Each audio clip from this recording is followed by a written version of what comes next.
All right. Today we're going to talk about something that's, it's a heavy topic, but it's incredibly important. How to survive a nuclear bomb. Now, the whole point of this explainer is to give you practical, life-saving knowledge. This isn't about creating fear. It's about being prepared, because in a crisis, knowing what to do is your absolute best defense. So let me just ask you, straight up, if the alert started blaring, if the unthinkable actually happened, would you know the first most important things to do to save your life? If you're like most people, the honest answer is probably no. But by the end of our time here, you're going to have a clear, simple plan. Okay, so first up, the unthinkable scenario. To survive a threat, you've really got to understand it first. So in this section, we're going to look at how a global crisis could even start, and then break down what actually happens in a nuclear blast.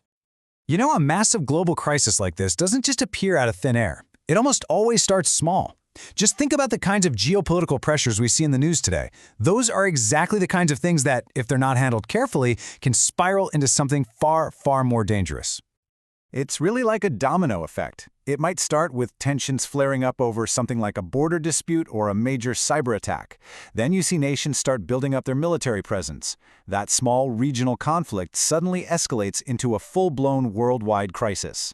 That's when you hear about missile preparations. And finally, official nuclear alerts go out across the globe. We're right on the edge. So what happens in the explosion itself? It's not just one thing, it's a sequence. First, there's a blinding flash. And this isn't just light. Think of it as a wave of intense, incredible heat. If you're outside and anywhere near the blast, it can cause severe burns in an instant. Right after that flash comes the shockwave. This is a massive, invisible wall of pure pressure that just explodes outward. It's powerful enough to flatten buildings, flip cars over, and cause unbelievable destruction for miles and miles. And then, after the initial blast and shockwave, that's when you face the silent, lingering threat, radioactive fallout. It's basically a cloud of dangerous radioactive dust that gets blasted up into the atmosphere. Eventually, it falls back down to Earth, contaminating the ground, the water, everything it lands on. This is the danger that lasts long after the explosion is over. Understanding the threat, well, that's step one. Step two is all about preparation.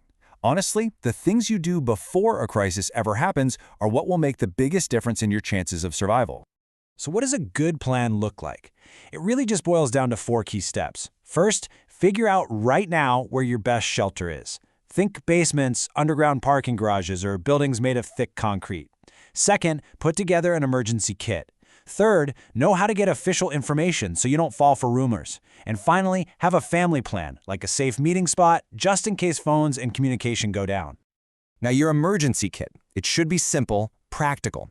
We're talking about the absolute basics: water and food that won't spoil, a flashlight and a radio, preferably one you can hand crank, a power bank for your phone, a good face mask to help filter the air, and of course, a solid first aid kit. Okay, prep is done. Let's move to the most critical part. Your actions during and immediately after a blast. What you do in these first few minutes and hours is absolutely everything. If you see that blinding flash, your reaction has to be instant. Do not look at it. I repeat, do not look at the flash. Drop to the ground immediately. Cover your head and your neck with your arms. After you feel the shock wave pass, and only then, get inside the nearest, most solid building you can find. Get as far away from windows and outer walls as possible. Once you're inside, the next big threat is the fallout. So here's your checklist for the next 48 hours. Number 1, stay inside. No matter what you hear or think, stay put. Number 2, seal your shelter. Block any gaps around windows and doors to keep that dangerous dust out.